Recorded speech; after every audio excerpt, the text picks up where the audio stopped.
Hi guys and welcome back. आज सबसे पहले हम बात करने वाले हैं पीएमडब्ल्यूसी के बारे में। टीम ओजी क्वालिफाई कर चुके हैं ग्रैंड फाइनल्स के लिए और ये क्वालिफिकेशन इंडिया के लिए काफी इंपॉर्टेंट था क्योंकि लास्ट 6 सालों में इंडिया की कोई भी टीम ग्लोबल टूर्नामेंट के फाइनल्स के लिए क्वालिफाई नहीं हुए थे। एंड इसी चीज पर कम्युनिटी में काफी लोगों का रिएक्शन हम आगे देखने वाले हैं, जिसमें विजगॉड ने एक मैसेज में बोला दैट हर मोमेंट में हमारे साथ खड़े रहने और हम पर बिलीव करने के लिए सभी को थैंक्स। आपका सपोर्ट हमारे लिए बहुत मैटर करता है। आगे के मैचेस में अपना बेस्ट देंगे एंड आपको प्राउड करने की कोशिश करेंगे। उसके बाद जोकर भाई बात करते हैं उनके वॉच पार्टी स्ट्रीम एंड ओजी के क्वालिफिकेशन पर, जहां वो बोलते हैं आज वॉच पार्टी में बहुत मजा आया, आप सभी के प्यार एंड सपोर्ट के लिए थैंक्स। वो टीम ओजी को कॉन्ग्रेचुलेट करते हैं। उसके बाद स्नैक्स भी बात करते हैं टीम गॉडलाइक के बारे में, जहां वो कुछ ऐसा कहते हैं। पावर और 100 में कल चल गए ना भाई, मास्टर लोग पागल हो जाएंगे। पावर 100 में एडमिन में तीनों मारना चालू कर देगा कल। मैं फिर से बोल रहा हूं 100 में मेरा प्रेडिक्शन है 100 में सबको पागल करे। There you have it. 4 Thrives, Orangutan, Aurora Gaming, Team Flash, and Magma Galaxy. Now Godlike की बात हो ही रही है तो बात करते हैं मान्या और एडमिनो के बारे में। तो इन दोनों ही प्लेयर्स से ईडब्ल्यूसी में जॉनथन स्काउट से related head to head questions पूछे जाते हैं, जिस पर उनका कुछ ऐसा रिप्लाई था। Head to head, Jonathan versus Scout. Who's better in skills? Johnny. Who's better in aim? Johnny. It's almost same. Johnny. Who's better at close range? Johnny. Better in movement? Johnny. I just said it. Johnny. Who has more in-game IQ? Scout. Who's more entertaining? Johnny. Who's the GOAT of PUBG Mobile? Johnny. उसके बाद हम बात करें आरएनटीएक्स के बारे में तो उनका न्यू स्पॉन्सर रिवील हो गया है उनके बीजीएमएस के पोस्ट से, जो कि है टीवीएस राइडर। नाउ बीजीएमएस की बात हो ही रही है तो निंजा जॉट बात करते हैं बीजीएमएस में उनकी टीम के एक्सपेक्टेड परफॉर्मेंस के बारे में। तो पहले आप लोग वो क्लिप देख सकते हो।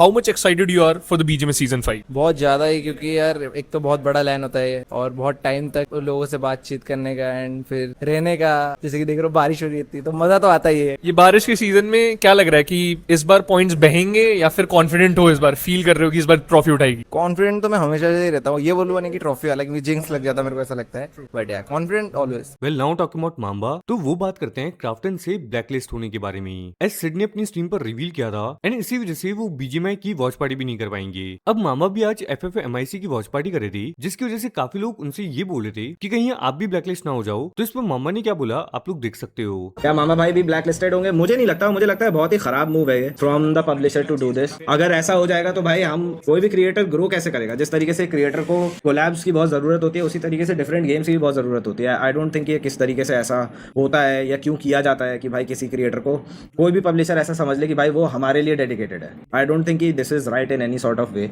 Every creator has a right to do everything and अगर कोई क्रिएटर अच्छा कर रहा है टाइम टू टाइम, भाई अगर वो एक महीने में 10 पबजी के भी मैचेस कर रहा है, बीजीएमआई के मैचेस खेल रहा है, वॉच पार्टी कर रहा है और 10 फ्री फायर की भी स्ट्रीम कर रहा है, वॉच पार्टी कर रहा है, सब कुछ कर रहा है, तो इसका मतलब वो एनी सॉर्ट ऑफ वे वो आपके गेम को जो है कम्युनिटी में ग्रो करने में हेल्प कर रहा है। अगर हेल्प कर रहा है तो वो ब्लैकलिस्ट क्यों हो रहा है? I think this is a very L move. तो चलो अब बात करें सिड के बारे में। तो करंटली वो पीएमडब्ल्यूसी की वॉच पार्टी नहीं कर रहे हैं, दैट वो एग्जैक्टली कब से किसी भी बीजीएमआई इवेंट की वॉच पार्टी करने वाले हैं। तो इस पर सिड का क्या रिस्पॉन्स था आप लोग देख सकते हो।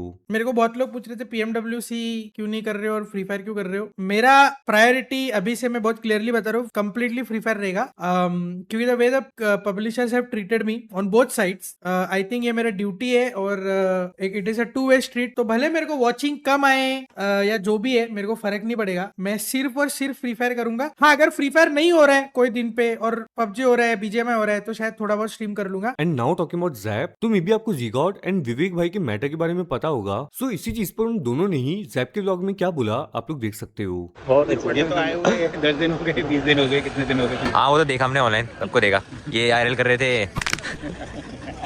जानते हैं ना? अबे देख रही थी भाई, जो के सामने करी थी ना आपने, और एक वहाँ करी थी, शायद 2 करी थी आपने वहाँ से एयरबीएनबी से, एक इनने भी करी थी। लाइव दिखा इसका गया भाई क्या कर रहा है, पियानो बजा रहा है। नाउ नेक्स्ट हम बात करने वाले हैं सोला योगी के बारे में। तो वो बात करते हैं सोल प्लेयर्स के डिसिप्लिन के बारे में। एज रिसेंटली सिड ने प्लेयर्स की सैलरी से 3% कट किया था एंड इसके बाद काफी लोग प्लेयर्स के डिसिप्लिन के लिए आयोगी से बोल रहे थे, जिस पर रिस्पॉन्ड करते हुए वो कुछ ऐसा कहते हैं। टीएमडीसी खेलना है तो प्लेयर को डिसिप्लिन कर दो, कोरियन प्लेयर जैसे। ब्रो प्लेयर डिसिप्लिन जो होता है, हमारा काम है उनको राह दिखाना, डिसिप्लिन पे लाने का ट्राई करना। इंडिविजुअली एफर्ट दोनों साइड से होती है ना प्लेयर्स की, लाइक ताली दो हाथ से बजती है, तो यस ये चीज भी होती है। नाउ अब बात करें आतंकी के बारे में, तो वो बात करते हैं ओजी में इरेंगल के मैचेस के बारे में। एस टीम ओजी का राउंड मैप काफी स्ट्रॉन्ग है और मिरामार में उन्होंने ड्रॉप चेंज किया एंड इसी रीजन की वजह से उनका मिरामार और भी अच्छा जा रहा है। बट देन इरेंगल के बारे में बात करते हुए आतंकी ने क्या बोला आप लोग देख लो। साथ ही में वो बात करते हैं जीसी की मिस्टेक्स के बारे में। आई थिंक इरेंगल में हमारी थोड़ी फोर्स फाइट हो जा रही थी और कैजुअलिटी जिसकी वजह से हो रही थी, इस वजह से आई थिंक लास्ट सर्कल्स देख नहीं पा रहे थे हम।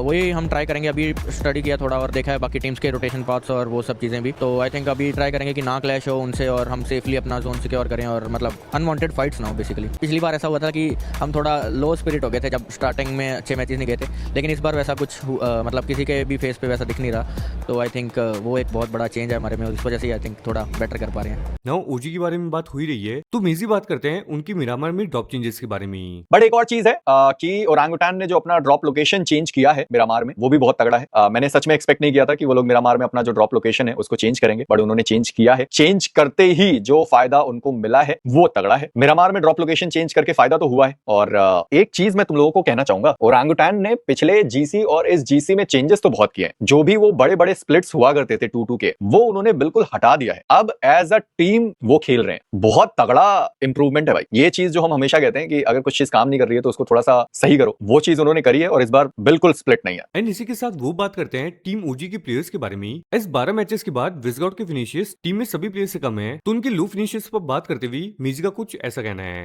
मुझे नहीं लगता कि उसका कुछ इंपैक्ट पड़ेगा उनके ओवरऑल गेम प्ले पर। इंडिविजुअल परफॉर्मेंस से टीम परफॉर्मेंस पे उतना इंपैक्ट नहीं पड़ता। अब अगर सारी ही प्लेयर्स खराब खेलने लगे तो अलग बात है, बट अभी ओरांगुटान के अगर विज को छोड़ दिया जाए तो बाकी 3 प्लेयर्स हैं जिनके फिनिशेस है। बट अगर आप ओवरऑल टीम का कंपोजिशन देखोगे तो भाई मेरे हिसाब से तो बढ़िया ही है, काफी तगड़ा है। बढ़िया नहीं, बहुत ही तगड़ा। उसके बाद स्पिरो भी बात करते हैं विजगॉड के बारे में। एस डे 1 पर 6 मैचेस के बाद विजगॉड ने सिर्फ एक ही फिनिश किया था, तो इस पर स्पिरो बात करते हुए कुछ ऐसा कहते हैं। यार मैं थोड़े बहुत कमेंट्स देख रहा था इधर उधर on reels, may be it is not from Indian fans but whatever, कि विजगॉड ने 6 मैचेस में सिर्फ एक फ्रैग निकाला। I just want to clarify कि 6 मैचेस में एक फ्रैग निकालने के बाद भी उसका 1000 से ऊपर का डैमेज है। उसने 6 लोगों को नॉक किया, वो फ्रैग कंफर्म नहीं हुए और 3 असिस्ट हैं उसके बाकी प्लेयर्स के उसमें, तो he has done his part. वो टीम वर्क के रूप में देखा जाए अच्छा खेला है भाई। Let's not ridicule on the basis of फ्रैग्स। Well now talking about snacks, तो वो रिएक्ट करते हैं ओजी के ग्रैंड फाइनल्स में क्वालिफिकेशन पर। एस ओजी #2 पर है ओवरऑल स्टैंडिंग्स में, जबकि ओजी का ग्रुप काफी हार्ड बोला जा रहा था। तो स्नैक्स ने इन सब पर क्या बोला आप लोग देख सकते हो।